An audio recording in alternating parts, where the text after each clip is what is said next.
Pada Selasa malam, lebih tepatnya Ketua Umum PAN Hatta Rajasa bertemu dengan Joko Widodo di rumah Surya Paloh di kawasan Permata Hijau, Jakarta Selatan. Nah, apakah ini menjadi tanda-tanda Partai Amanat Nasional akan melipir ke Jokowi JK? Untuk membahas ini kita sudah hadirkan narasumber terkait, ada Didi Supriyanto yang merupakan Ketua DPP PAN dan juga Hamdi Muluk, pakar psikologi politik Universitas Indonesia. Selamat pagi Bapak-Bapak. Pagi. Selamat pagi. Pak Didi benar nih, ini jadinya merapat nih ke Jokowi. Inilah, kalau orang ketemu aja jadi heboh ya rupanya ya. Iya, heboh lah Pak. Gimana? Jadi pertemuan itu untuk apa kemarin tuh Pak? Jadi begini, Pak Hatta ini kan seorang tokoh ya, seorang pimpinan partai politik. Kemudian beliau ini juga kompetitor ya, di dalam Pilpres kemarin. Nah, di dalam Pilpres kemarin itu kan ada masalah-masalah ya, ketika Pilpres itu berakhir ya, akhirnya sampailah kepada penghitungan perolehan suara yang lalu dari saksi Prabowo Hatta waktu itu sampai walk out ya. Nah, itulah bukti daripada ketidakpuasan terhadap proses Pilpres itu sendiri yang akhirnya bermuara ke Mahkamah Konstitusi. Nah, secara konstitusional, secara undang-undang ya, secara hukum itu memang diberikan ruang. Ya, tapi itu ruang yang satu-satunya terhadap sebuah proses pemilihan umum ya, yang namanya perselisihan pemilihan umum ya, hasil pemilihan umum. Nah, ketika MK ini sudah berakhir ya, artinya itu sudah final, sudah selesai. Nah, tapi kalau misalnya berbicara mengenai koalisi Merah Putihnya ini apakah sudah final? Nah, ini hal yang berbeda belum? Begini. Ketika itu sudah final, Pak Hatta ini mengajarkanlah kepada kita tentang berpolitik itu harus gentleman. Ketika sudah dinyatakan kalah, ya dia datang untuk memberikan ucapan selamat, kan begitu. Kan ada juga yang kalah kemudian masih merajuk sampai bertahun-tahun, kan begitu ya. Sampai akhirnya antar pimpinan partai, antar tokoh ini bahkan nggak akur sampai sekarang, kan ada yang seperti itu. Tapi nah, di dalam Pak Hatta itu menunjukkan hal yang berbeda. Di dalam PAN sendiri itu pun juga sejauh ini ada beberapa politisi gitu yang mengatakan bahwa masih terbuka peluang, misalnya rekan Anda Wanda Hamidah gitu. Ya. Dia mengatakan bahwa masih ada kok peluang PAN Begini, jangan dilihat dari orang perorangan ya, karena kami ini partai. Partai itu ada mekanisme untuk pengambilan keputusan. Nah, partai itu ketika masuk di dalam keputusan menentukan masuk koalisi itu diputuskan di dalam partai yang namanya Rakernas ya. Nah, oleh karena itu Pak Hatta sebagai ketua umum partai tidak bisa serta-merta kemudian merubah hasil Rakernas itu. Anda mengatakan apalagi tidak seorang Wanda Hamidah tadi, ketua umum aja nggak bisa merubah itu. Anda mengatakan bahwa PAN itu tidak mungkin untuk loncat koalisi. Kalau itu saya jamin sangat tidak mungkin. Sangat tidak mungkin. Bahkan nanti ketika nanti sudah ada Rakernas 2015 yang mengatakan bahwa kalau Rakernas itu adalah proses politik di partai. Ya, kami nggak tahu nanti Rakernasnya mungkin nggak Rakernas dipercepat? Nggak mungkin. Oh, tidak mungkin? Nggak mungkin. Jadi artinya begini, mungkin Anda akan mengkaitkan kepada proses pembentukan kabinet sekarang kan, Oktober ini kan. Benar. Gitu ya. Yang pasti Oktober ini nggak mungkin lah. Di antara teman-teman koalisi Merah Putih ini ada yang masuk ke dalam kabinet. Tapi kalau ditawari jabatan menteri gitu mau Pak? Nggak ada yang mau. Nggak ada. Nggak ada yang mau? Iya. Serius? Wah, ini boleh dicatat nih oleh Anda semua nih ya, bahwa tadi pernyataan dari Pak Didik di pagi hari ini, kalau dari koalisi Merah Putih dicatat tidak ada yang akan lompat pagar untuk menerima tawaran sebagai menteri dari kabinetnya. Jadi Jokowi memang JK. harus dibangun kultur budaya politik yang baik ini sebetulnya. Ada yang di luar kabinet, ada yang di dalam kabinet. Tapi bukan berarti harus berbenturan, harus berhadap-hadapan. Baik. Bagaimana kita membangun bangsa ini dengan di dalam kabinet, bagaimana kita juga membangun bangsa ini, mensejahterakan rakyat di luar kabinet. Ini juga bisa dilakukan. Berarti nanti dan ini sangat sehat. Kalau misalnya PAN nanti nggak jadi gitu ya masuk, meskipun Jokowi kemarin sudah memberikan sinyal bahwa ya ada 2 partai biru yang akan pindah ke saya. Iya. Itu nanti berarti di DPR Jokowi JK akan minoritas. Ya begini, ini penting kita garis bawahi dulu. Iya. Pernyataannya Mas Didi tadi. Ini masanya membangun bangsa ini secara bersama-sama.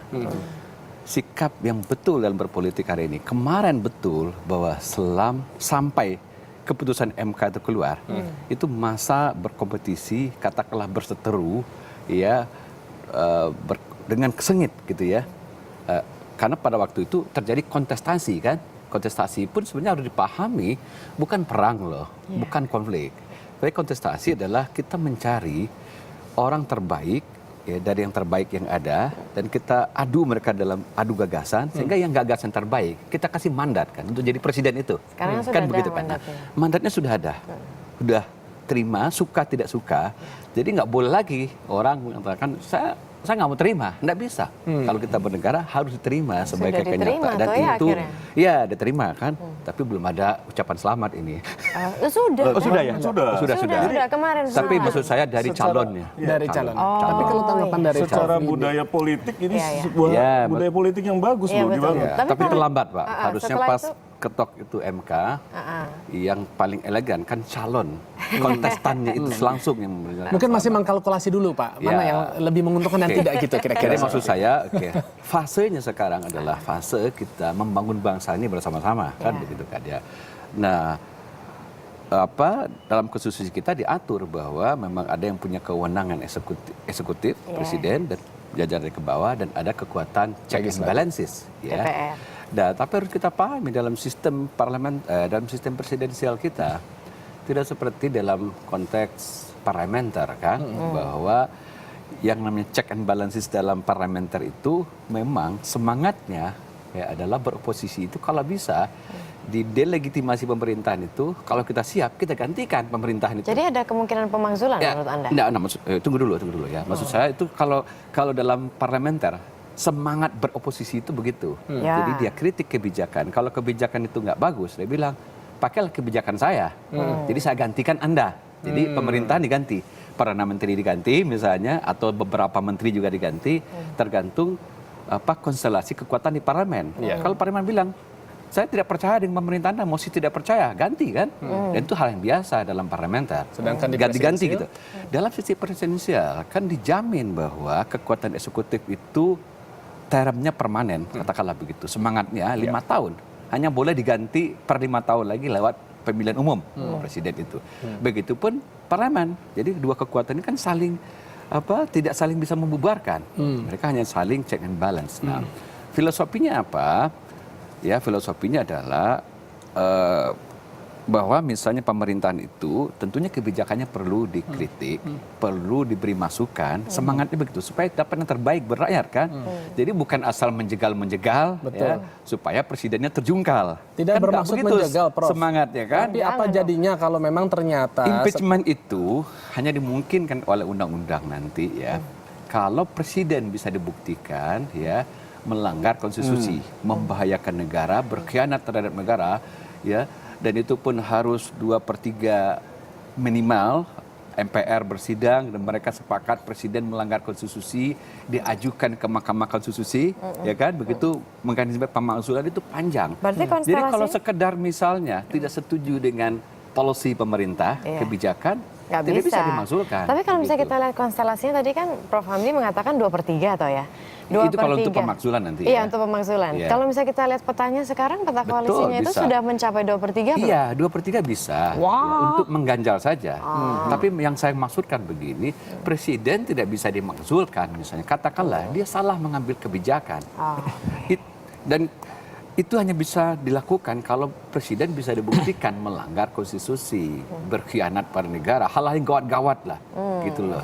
Jadi kalau nggak ada yang gawat-gawat, kalau misalnya perdebatan ini policy ini bagus apa enggak gitu, kurang di mana, kurang di sini gitu lah. Memang bisa ya anggota DPR mengganjal terus polisi-polisi itu. Paling polisi itu jalannya kayak ibarat mobil ya pelan-pelan gitu, pelan-pelan Nggak dikit efektif gitu. dulu nanti Prof. Ya nanti kalau tidak efektif mungkin masalahnya pemerintah akan kehilangan misalnya legitimasi dari masyarakat dulu gitu ya.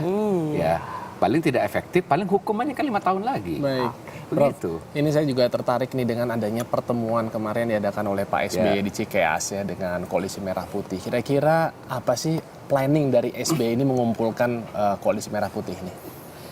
Iya kan kalau kemarin kita lihat terutama posisi Partai Demokrat juga ini menarik ya.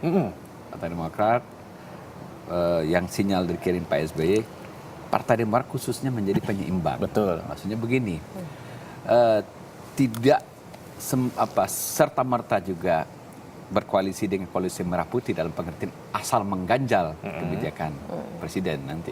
Dia lihat nanti, kalau isunya misalnya Partai Demokrat lebih bisa menyetujui pemerintah, dia akan setujui. Kalau tidak, dia akan berkoalisi ke sini. Jadi ada 3 gitu. Dia bermain 2 kaki. Bermain 2 kaki. Gitu. Gitu. Itu maksudnya. Waduh. Ya karena 10% kan. Iya, Demokrat itu penting gitu loh. Betul. 10%. Kalau dia sekarang kan berapa tuh? 67% ya. Betul. Koalisi Merah Putih. 63 kan. Ini baru seimbang nih ya. Kalau nanti Demokrat misalnya memblok ke Jokowi 53, jadi agak seimbang kan. Betul, betul. Tapi kalau dilihat dari sinyal kemarin, Partai Demokrat mengatakan nanti aja kita lihat. Gitu.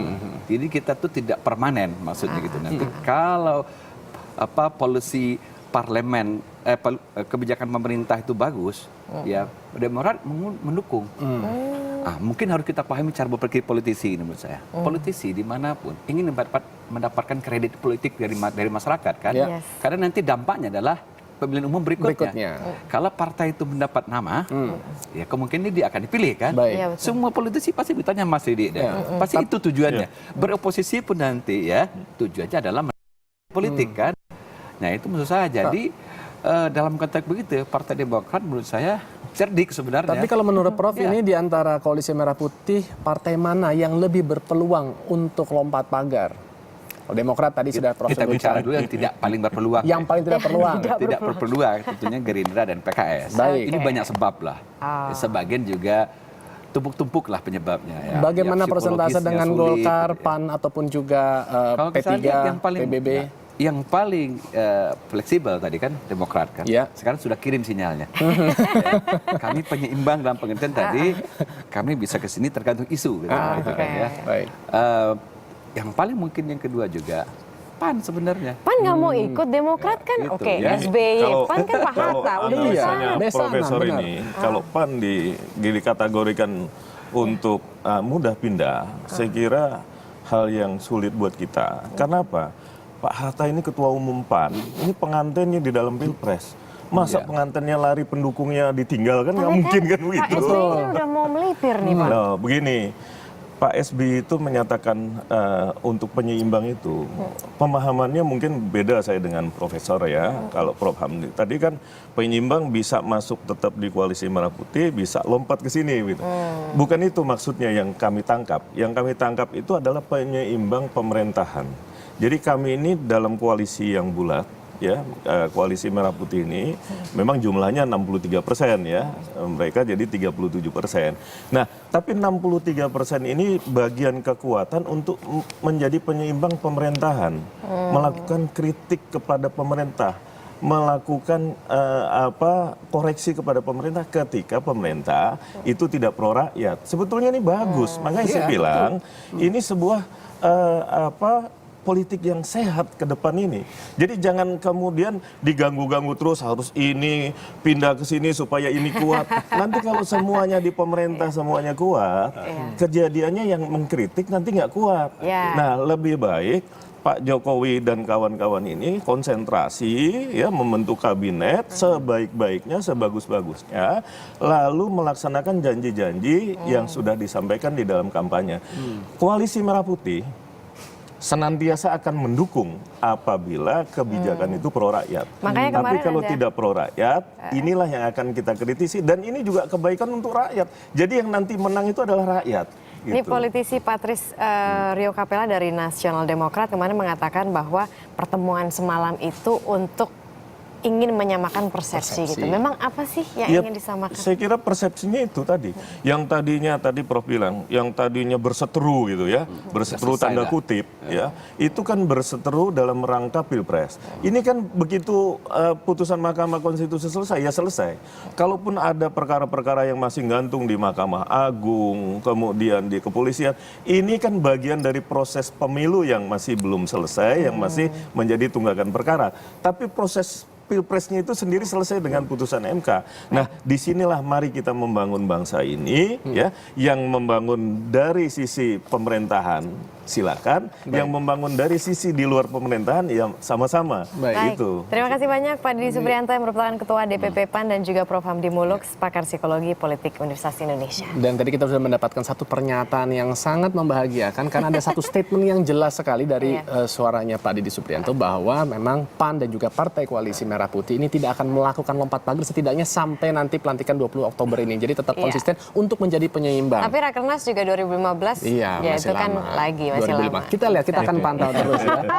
Nanti saat lagi ini kita juga akan menghadirkan nih ada satu aksi komunitas penyapu ranjau paku yang tentunya ini sangat bermanfaat loh bagi Anda khususnya para pengendara. Jadi tetaplah di sini di Indonesia Morning Show.